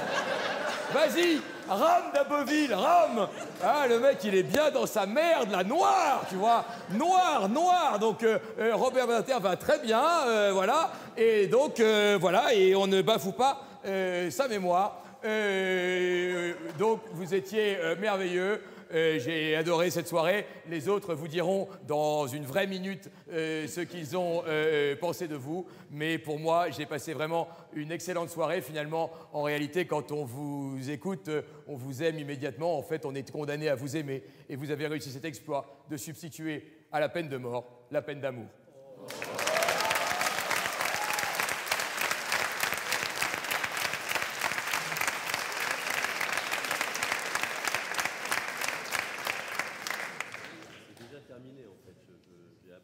Senti la minute tellement c'était bien en fait. Je l'entends souvent cette phrase. Monsieur Frédéric Pechnard, vous avez une minute aussi, dont vous faites ce que vous voulez en fait. Hein. Mon cher Bertrand, vous l'entendez souvent au lit aussi alors. Ne soyez pas matériel. Alors j'ai une très bonne nouvelle, mon livre est épuisé. Ce qui fait que, selon toute vraisemblance, le vôtre va se vendre vachement bien. Mais j'ai aussi une mauvaise nouvelle, c'est que j'en ai écrit un autre, qui sortira un de ces jours et qui s'appelle « Lettre à un jeune flic » ou à ceux qui veulent devenir. Et je vous encourage, non pas à le lire, bien sûr, mais pour ceux que ça intéresse, à devenir flic. Vous l'avez vu, ce soir, c'est moi le flic de service, que des avocats et un flic de service. Pourquoi moi ? Mes parents sont avocats, ma fille est avocat, je suis le faux flic de service. Mais par contre, j'ai passé un excellent moment. Excellent. D'autant plus que moi, j'ai envie de rentrer chez moi. Ma femme m'attend avec ma petite fille. Je suis grand-père depuis 3 semaines. Une espèce de petit bébé comme ça, merci.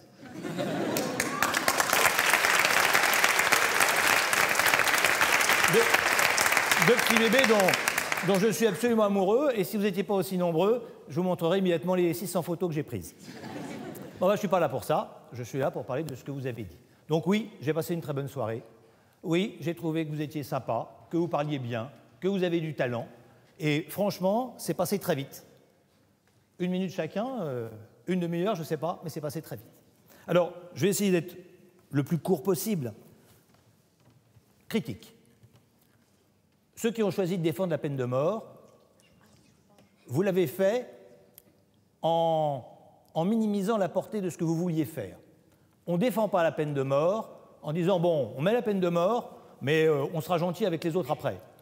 Quand on défend la peine de mort, on dit « l'ennemi, on doit le tuer ». Et on va jusqu'au bout. On est d'accord, on n'est pas d'accord, mais il y a une cohérence. Vous ne pouvez pas être pour la peine de mort et en même temps dire on va faire d'autres choses qui seront vachement sympas et très gentilles.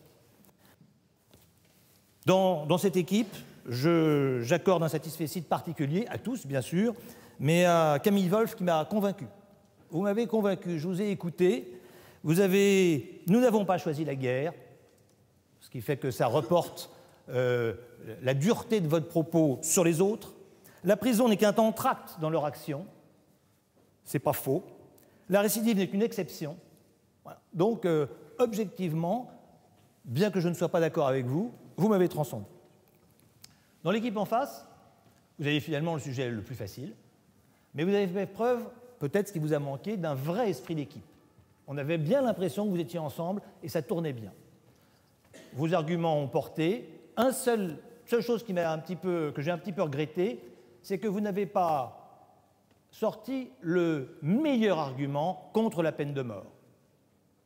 Et le meilleur argument contre la peine de mort, et c'est l'ancien policier que je suis et qui est passé de très nombreuses années à la brigade criminelle, c'est qu'on se trompe. On condamne des gens à mort qui sont innocents. On aurait pu entendre une litanie de noms condamnés à mort, notamment aux États-Unis, on en parle beaucoup, puisque avec les progrès, et notamment les progrès de la génétique, eh bien, on s'est aperçu qu'il y avait beaucoup de condamnés à mort. Quand vous êtes envoyé en prison, même pour longtemps, et que vous sortez, c'est terrible. Mais quand on vous a tué, vous ne sortirez jamais. Ça, je pense que c'est le meilleur argument. Merci.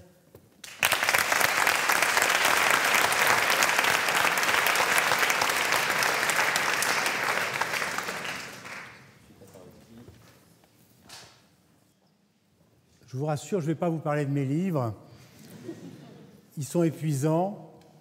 Pas épuisés, donc si vous pouvez aller voir. Et ils ont en fait assez peu de rapport et avec le terrorisme et avec la peine de mort. Donc je suis venu dans un état d'esprit plutôt rafraîchissant. Je me suis dit, je vais pouvoir saisir comment cette question, qui ne date pas d'hier, est renouvelée. Est-ce qu'on parle différemment de la peine de mort? Et vous en avez bien parlé. D'ailleurs, je ne sais pas pourquoi je reviens ici, parce que c'est une tâche extrêmement cruelle que d'être juré, puisqu'elle consiste essentiellement à dire des choses désagréables à des gens pour qui, spontanément, on n'éprouve que de la sympathie. Mais soyons critiques. Est-on pour ou contre la peine de mort? Pour moi, c'est un débat en soi. Et il y a trois choses qui m'ont surprise de la part des deux équipes. La première, c'est cette polarisation sur le terrorisme. Parce qu'évidemment, le terrorisme est le prétexte pour remettre sur la table la peine de mort.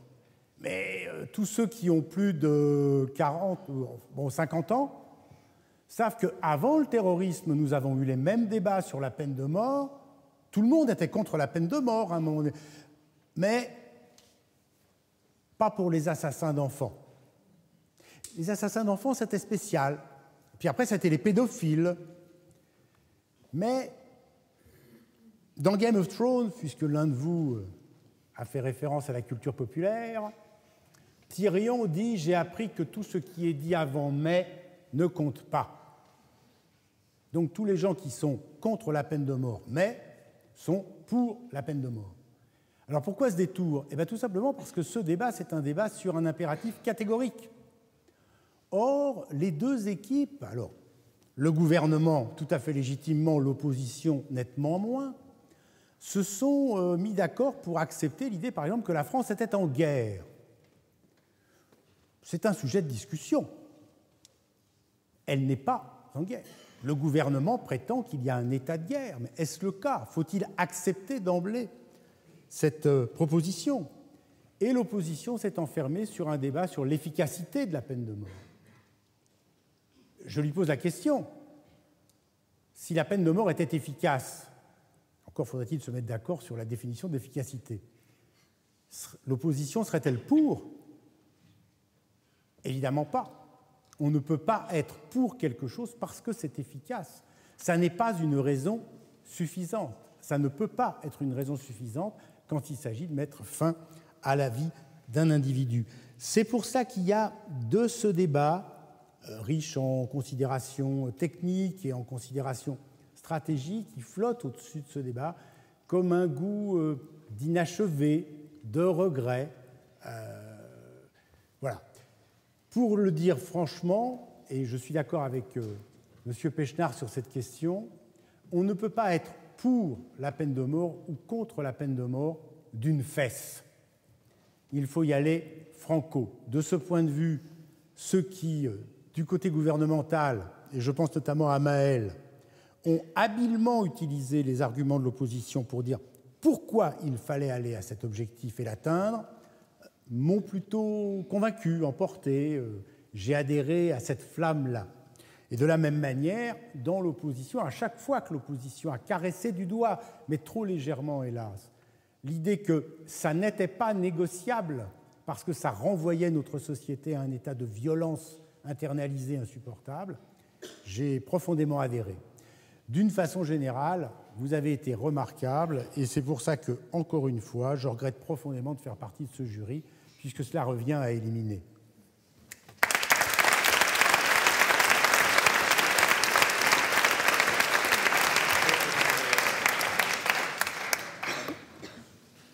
Je vous remercie parce que vous m'avez permis ce soir, en un peu plus d'1 heure, d'assouvir un double fantasme. Le premier, c'est de juger, certes avec beaucoup de bienveillance.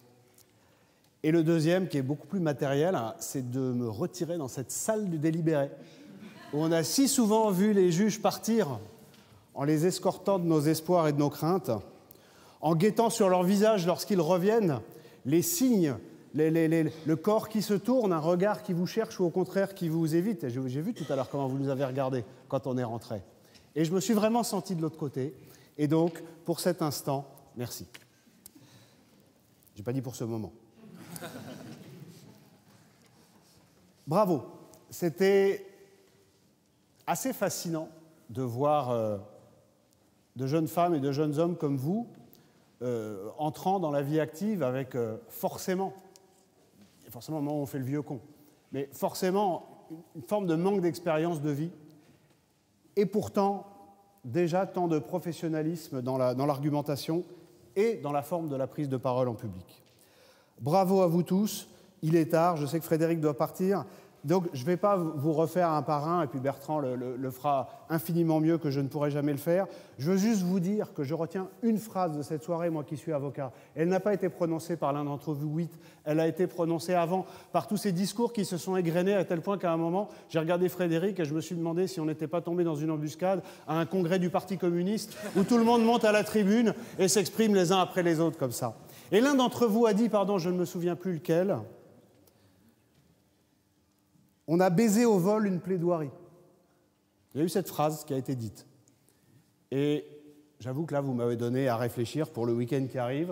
Qu'est-ce que ça veut dire de baiser au vol une plaidoirie? Je l'ai noté. Je vous sens sceptique. Vous avez dû décrocher lors du congrès du Parti communiste à ce moment-là. Moi, je vous garantis que celle-là, elle m'a bien réveillé. Un mot sur vous. Vous avez cette émission impossible sur le fond. Ça ne veut pas dire que vous avez perdu, mais sur le fond, parce que vous êtes devant l'un des rares sujets qui est aujourd'hui en France un sujet absolument tabou. Et comme vous l'a dit Frédéric, et je le dis juste pour mémoire parce que je vais en tirer une conséquence opérationnelle professionnellement, c'est que lorsque vous êtes dans une position où vous êtes acculé dans une argumentation, que vous soyez avocat à défendre une cause qui est inaudible, que vous soyez dans l'univers professionnel à défendre un projet dont personne ne veut, que vous soyez en politique à défendre vos idées alors qu'elles sont hyper minoritaires, vous n'avez pas le choix. Il faut y aller à fond. C'est comme quand vous voulez traverser une rivière, soit vous y allez, soit vous n'y allez pas.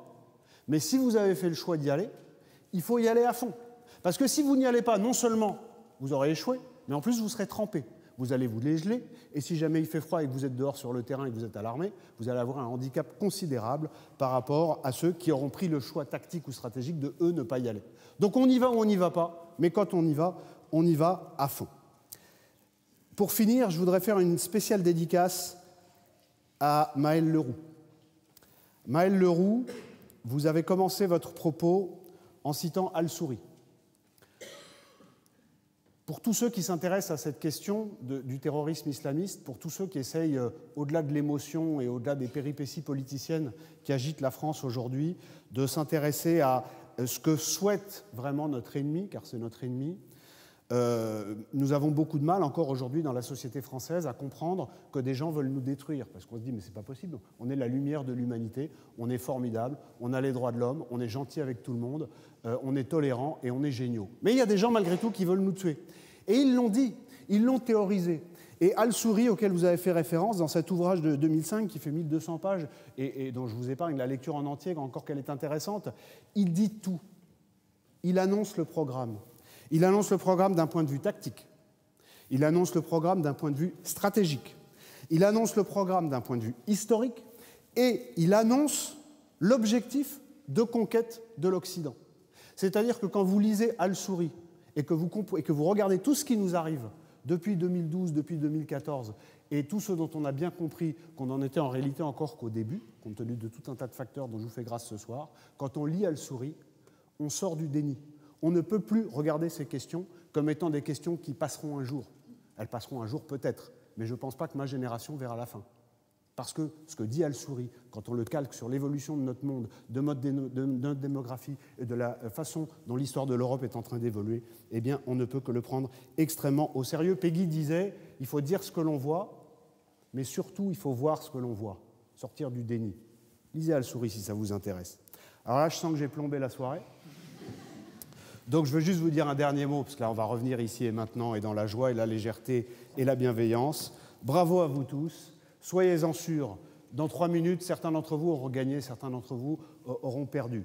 Soyez sûrs d'une chose, c'est que tous là, vous êtes de futurs grands orateurs, vous êtes de la bonne graine, vous êtes des femmes et des mecs super, et je suis certain qu'on se reverra plus tard et qu'on fera de grandes choses ensemble.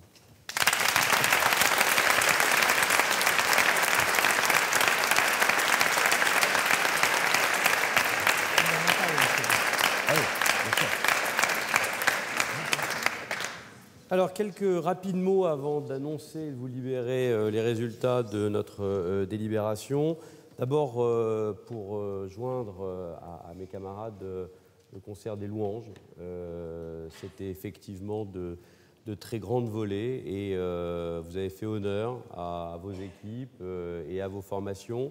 Et ça fait longtemps que je n'étais pas venu dans un concours d'éloquence et je constate que les concours d'éloquence sont toujours des lieux où l'on entend des gens très jeunes être capables de se lever et de se battre pour des idées, ce qui est extraordinairement rafraîchissant.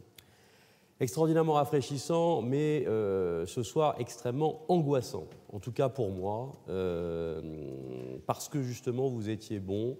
Il y avait une forme d'uchronie dans le débat que vous avez eu ce soir.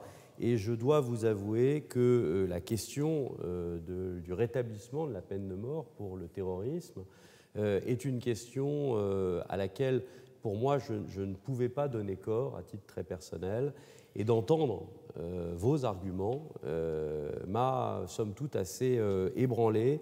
Et quand j'entends une phrase comme « c'est en leur donnant la mort que nous pourrons protéger nos vies », je dois avouer que ça m'a laissé glacé à l'idée que ce type de débat puisse arriver un jour.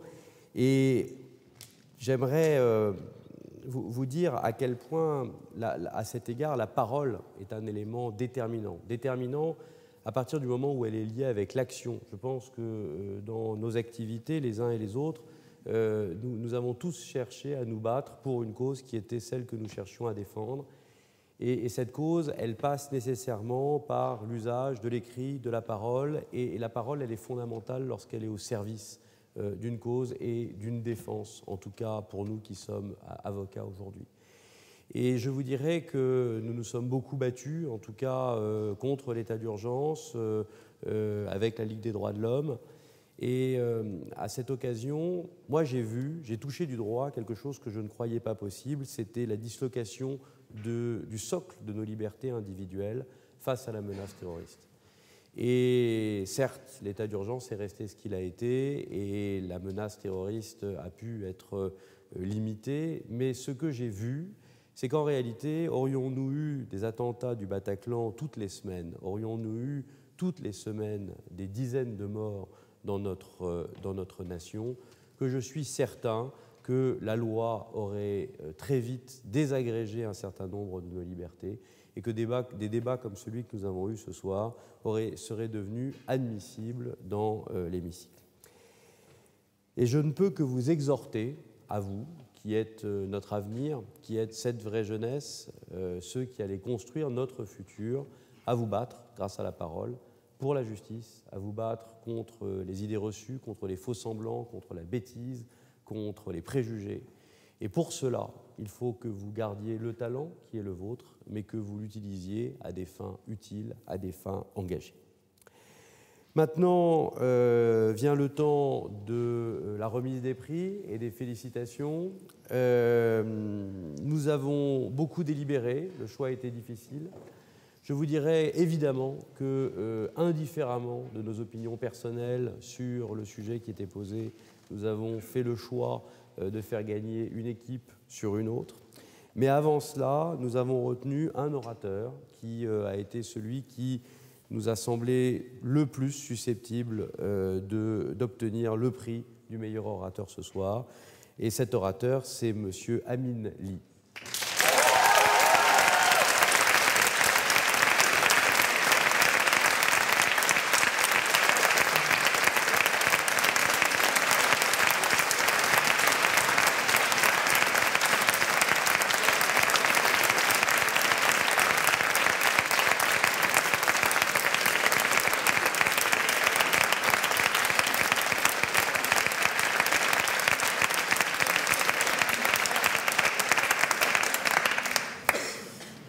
Et l'équipe qui a gagné est aussi votre équipe, puisque c'est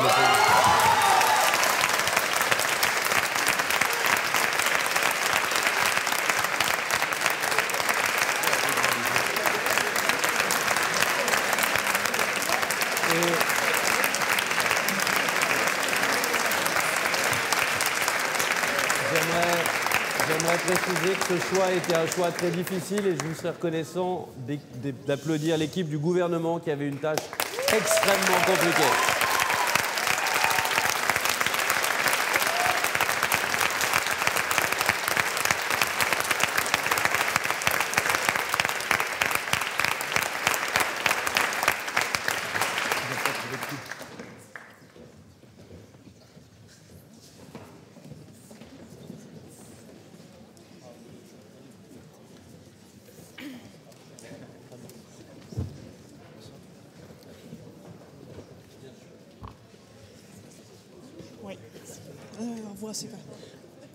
Merci infiniment en tout cas à vous tous d'avoir été présents. J'espère que vous avez eu autant de plaisir à écouter ces différents discours que nous avons eu à les juger.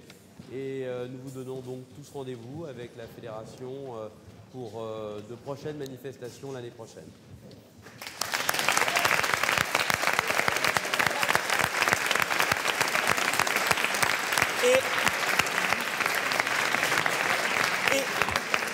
Et à plus court terme, rendez-vous en face aux Deux Palais pour le verre de l'amitié.